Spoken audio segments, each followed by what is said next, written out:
ಮಂಡ್ಯ ತಾಲೂಕಿನ ಕೋಡಹಳ್ಳಿ ಗೇಟ್ ಬಳಿ ಇರುವ ಪೋದಾರೋ ಇಂಟರ್ನ್ಯಾಷನಲ್ ಶಾಲೆಯಲ್ಲಿ ಇನ್ನೋವೇಷನ್ ಲ್ಯಾಬನ್ನು ಮಂಡ್ಯ ಶಾಸಕ ಗಣಿಗರ್ ರವಿಕುಮಾರ್ ಉದ್ಘಾಟಿಸಿದರು.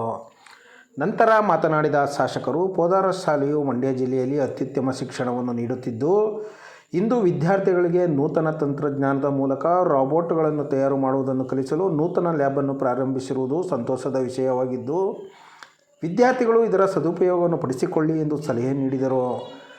ಶಾಲೆಯ ಪ್ರಾಂಶುಪಾಲರಾದ ಶಿಲ್ಪಾ ಸ್ಟ್ಯಾನ್ಲಿ ಅವರು ಇನ್ನೋವೇಷನ್ ಲ್ಯಾಬ್ ಕುರಿತು ಮಾಹಿತಿ ನೀಡಿದರು. ಕಾರ್ಯಕ್ರಮದಲ್ಲಿ ಪೋದಾರೋ ಗ್ರೂಪ್ ಆಫ್ ಶಾಲೆಯ ಡಿಜಿಎಂ ಸ್ಯಾಮ್ಸನ್ ರಾಯ್, ಮುಖ್ಯ ಶಿಕ್ಷಕಿ ಎನ್ನ ದಾವಲೆ, ಶಾಲೆಯ ಆಡಳಿತಾಧಿಕಾರಿ ಪ್ರಕಾಶ್, ಶಾಲೆಯ ಶಿಕ್ಷಕರು, ಆಡಳಿತ ವರ್ಗದವರು, ವಿದ್ಯಾರ್ಥಿಗಳು ಹಾಜರಿದ್ದರು. ಕಾರ್ಯಕ್ರಮಕ್ಕೆ ಆಗಮಿಸಿದ ಮಂಡ್ಯ ಶಾಸಕ ರವಿಕುಮಾರ್ ಅವರನ್ನು ಶಾಲೆಯ ಆಡಳಿತ ಮಂಡಳಿಯವರು ಹಾಗೂ ವಿದ್ಯಾರ್ಥಿಗಳು ಅದ್ದೂರಿಯಾಗಿ ಸ್ವಾಗತಿಸಿದರು.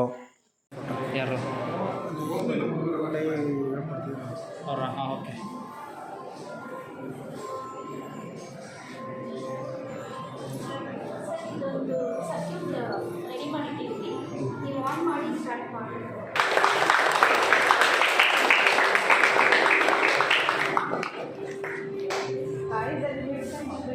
ಏನು ಬೇಕಾದ್ರೂ ಮಾಡಿ. ಇದು ಎಲ್ಲನೂ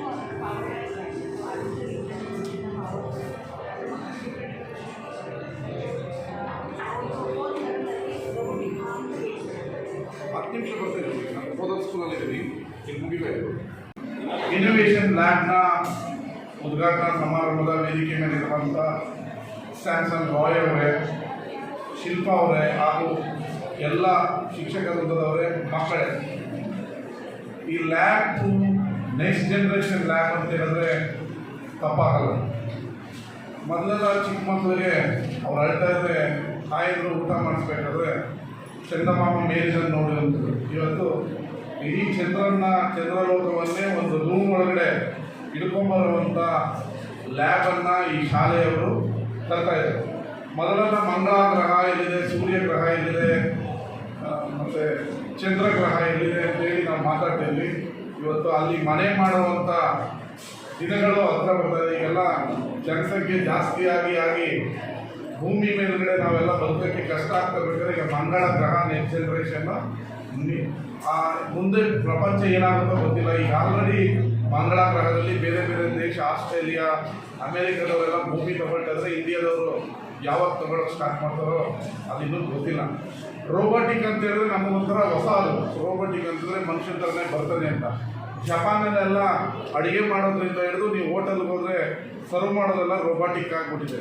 ಅಲ್ಲೆಲ್ಲ ಜನಸಂಖ್ಯೆ ಕಡಿಮೆ. ನಮ್ಮಲ್ಲಿ 140 ಕೋಟಿ ಆಗಿದ್ದೀವಿ. ನಮ್ಮಲ್ಲಿ ಒಂದು ಕೆಲಸಕ್ಕೆ 10 ಜನ ಇದ್ದರೆ ಅಲ್ಲಿ ಒಂದು ಕೆಲಸಕ್ಕೆ ಒಬ್ಬರು ಇಲ್ಲದಿರೋದ್ರಿಂದ ರೋಬೋಟಿಕ್ ಬೇರೆ ದೇಶಗಳಲ್ಲಿ, ವಿದೇಶಗಳಲ್ಲಿ ಭಾಳ ಜನಪ್ರಿಯಗೊಳ್ತಾ ಇದೆ. ಅದನ್ನು ಇವತ್ತು ನಮ್ಮ ಮಕ್ಕಳಿಗೆ ಶಾಲೆಗಳಲ್ಲಿ ಮಾಡೋದನ್ನು ಕಲಿಸ್ಕೊಡೋದು ಭಾಳ ಉತ್ತಮವಾದದ್ದು. ಮತ್ತು ನೆಕ್ಸ್ಟ್ ಜನ್ರೇಷನ್ಗೆ ನಮ್ಮ ಸ್ಕೂಲು, ನಮ್ಮ ಮಕ್ಕಳ ಮೆದುಳು ಅಪ್ಗ್ರೇಡ್ ಆಗ್ತಾಯಿದೆ ಅನ್ನೋದ್ರಲ್ಲೇ ಭಾಳ ಸಂತೋಷ ಆಗುತ್ತೆ. ನಾವು ವಿದೇಶಿ ಮತ್ತು ಅಥವಾ ಇಂಟರ್ನ್ಯಾಷನಲ್ ಅಥವಾ ಅಮೇರಿಕಾ, ಆಸ್ಟ್ರೇಲಿಯಾ, ಚೈನಾ ದೇಶದ ಮಕ್ಕಳ ಜೊತೆ ಪೈಪೋಟಿ ಕೊಡಬೇಕಾದ್ರೆ ಈ ಲ್ಯಾಬ್ಗಳೆಲ್ಲ ನಮಗೆ ಅವಶ್ಯಕ. ಮತ್ತು ಇವತ್ತು ಶಾಲಾ ಶಿಕ್ಷಣ ಪದ್ಧತಿ ಬದಲಾಗಿದೆ. Education system is change. ಏನಾಗ್ತಾಯಿದೆ ಅಂತ ಹೇಳಿದ್ರೆ, ಮೊದಲೆಲ್ಲ ನಾವು ಇತಿಹಾಸ ಓದ್ತಾ ಇದ್ವಿ, ಇವತ್ತು ವಿಜ್ಞಾನ ಮೇಲೆ ಜಾಸ್ತಿ ಗಮನ. ಹಾರ್ಡ್ವೇರ್ ಕಡಿಮೆ ಆಗಿದೆ, ಸಾಫ್ಟ್ವೇರ್ ಜಾಸ್ತಿ, ಮತ್ತು ಸ್ಮಾರ್ಟ್ ವರ್ಕು ಜಾಸ್ತಿ. 10 kg ಹೊತ್ಕೊಂಡು ಹೋಗೋದನ್ನ ಒಂದು ರೋಬೋಟಿಕ್ 100 kg ಎತ್ಕೊಂಡು ಹೋಗುತ್ತೆ. ಈ ರೀತಿ ಜನಸಂಖ್ಯೆ ಜಾಸ್ತಿ ಆಗೋ ಕಡೆ ಮ್ಯಾನ್ ಪವರು ಕಡಿಮೆ ಆಗ್ತಾ ಇರೋ ಒಂದು ಆತಂಕ. ಆದರೆ ಸ್ಮಾರ್ಟ್ ಎಜುಕೇಷನ್ನು ನಮ್ಮನ್ನೆಲ್ಲ ಸ್ಮಾರ್ಟಾಗಿ ತಯಾರು ಮಾಡ್ತಾ ಇದೆ. ನಿಮಗೆಲ್ಲ ಉತ್ತಮ ಭವಿಷ್ಯ ಇದೆ. ಪೋದಾರೋ ಶಾಲೆ ನನ್ನ ವಿಧಾನಸಭಾ ಕ್ಷೇತ್ರದಲ್ಲಿ ಉತ್ತಮವಾದ ಶಿಕ್ಷಣವನ್ನು ಕೊಡ್ತಾ ಇದೆ. ನಿಮ್ಮೆಲ್ಲರಿಗೂ ಒಳ್ಳೆಯದಾಗಲಿ. ನನಗೆ ಇನ್ನೊಂದು ಮುಖ್ಯವಾದ ಒಂದು ಮೀಟಿಂಗ್ DC ಆಫೀಸರ್ ಇರೋದ್ರಿಂದ ಕೆಂಪೇಗೌಡ ಜಯಂತಿ ಅದ್ದೂರಿಯಾಗಿ ಆಚರಣೆ ಮಾಡಬೇಕಾಗಿರೋದ್ರಿಂದ ದಯವಿಟ್ಟು ಕಳಿಸ್ಕೊಡ್ಬೇಕು ಅಂತೇಳಿ ನನ್ನ ಮಾತನ್ನು ಮುಗಿಸ್ತೀನಿ. ಧನ್ಯವಾದಗಳು. ನಮಸ್ಕಾರ.